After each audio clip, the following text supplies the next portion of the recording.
Hello मित्रांनो, कसे आहात? छान आहात ना? आज मी तुम्हाला एका स्वामी भक्त घोड्याची गोष्ट सांगणार आहे. एक जनकनगर नावाचा राज्य होतं.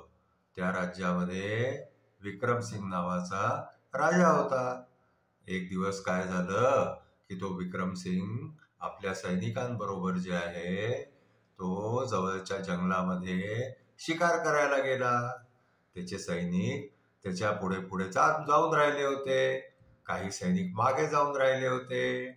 असे ते सगळे शिकार करायला जंगलामध्ये चालले होते. काय झालं की थोडं पुढे गेल्यावरती राजाच्या घोड्याचा वेग वाढला. आणखीन राजा जो आहे तो सैनिकांच्या थोडा पुढे निघून गेला. मग काय झालं की ते सैनिक जे आहे ते मागे राहिले आणि राजा थोडा पुढे निघून गेला. मग होता होता काय झालं की राजा आणखीन जास्ती जंगलामध्ये चालला गेला. खूप दूर पर्यंत निघून गेला. मग काय झालं की थोड्या वेळाने त्या राजाला जे आहे ते जोरात तहान लागली. आता तो चारीकडे पाणी धुंडायला लागला. आता पाणी धुंडता धुंडता तो आणखीन जंगलामध्ये हरवत गेला. आणखीन आता त्याला रस्ताही सापडेना, आणखीन पाणी मिळेना.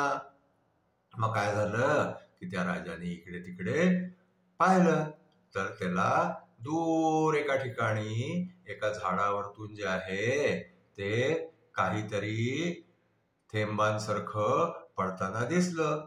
राजाला असं वाटलं की ते पाणी असावं. म्हणून राजा त्या झाडाखालती गेला.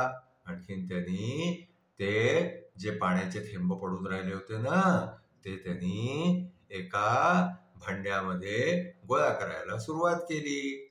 आणखीन त्याच्या घोड्याला जे आहे ते त्यांनी तिथे झाडाखालती उभं केलं.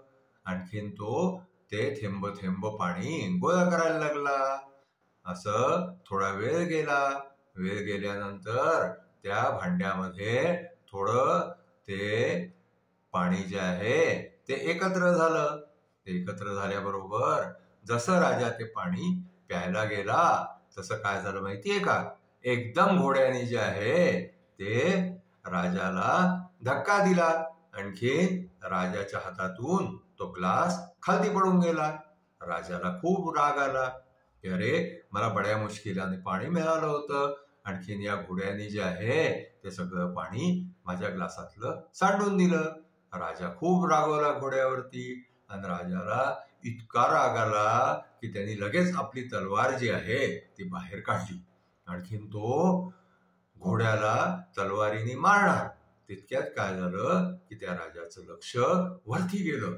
त्यांनी पाहिलं, अरे बापरे, वरती त्या झाडावरती एक काळाशार लंबा नाग लटकलेला होता.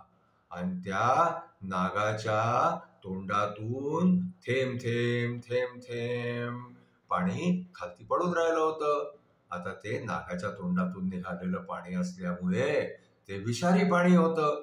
राजाला एकदम कळून आलं, अरे बापरे, आपण काय करणार होतो. आणखीन आपल्या या घोड्याने जे आहे ते आपल्याला वाचवलं, नाही तर आपण हे पाणी प्यायलो असतो. आणखीन इथेच ते विषारी पाणी पिऊन जे आहे ते आपण मरून गेलो असतो. म्हणून मग राजाला जे आहे ते एकदम रिअलाइज झालं की अरे, आपण तर केवढी मोठी चूक करणार होतो. ह्या आपल्या घोड्यानी आपले प्राण वाचवले. आणखीन म्हणून जे आहे ते लगेच राजा जे आहे त्या घोड्याला त्याच्या पाठीवरती हात फिरवायला लागला आणि त्याला जे आहे त्यांनी घट्ट मिठी मारली घोड्याला आणि रडायला लागला राजा. त्याचे ते अश्रू घोड्याच्या अंगावरती पडायला लागले. मग घोडा सुद्धा जे आहे ना त्यालाही अश्रू येऊन गेले, कारण तो स्वामी भक्त घोडा होता. त्यांनी आपल्या स्वामीचे म्हणजे त्या राजाचे प्राण वाचवले. मग काय झालं की तो राजा परत त्या घोड्याच्या पाठीवर बसला. आणखीन तो त्या घोड्याच्या पाठीवरती बसून आणखीन जंगलामध्ये पाणी धुंडायला लागला. आता ते धुंडता धुंडता थोड्या दूर पोहोचल्यावरती त्यांना पाणी मिळालं. आणि मग ते पाणी पिऊन घोडाही पाणी प्यायला, राजाही पाणी प्यायला. मग ते पाणी पिऊन जेव्हा थोडेसे आणखीन पुढे गेले तर त्यांना सगळे शिपाई सुद्धा तिथे भेटले आणि त्या सैनिकांना भेटून आता राजा जे आहे त्यांनी सगळ्यांना सांगितलं की हा स्वामी भक्त घोडा माझा जो आहे ह्यांनी माझे आज असे प्राण वाचवले, नाहीतर मी ते विषारी पाणी पिऊन तिथे जंगलातच मरून गेलो असतो, आहे ना. तर जे प्राणी असतात ना ते सुद्धा आपल्या बरोबर राहता राहता आपल्यावरती प्रेम करायला लागतात, म्हणून आपण कधीही प्राण्यांना त्रास देऊ नये. आजची आमची गोष्ट इथेच संपली. आमची गोष्ट तुम्हाला पसंत आली असल्यास तुम्ही आमच्या गोष्टीला शेअर करा, लाईक करा, सबस्क्राईब करा. धन्यवाद.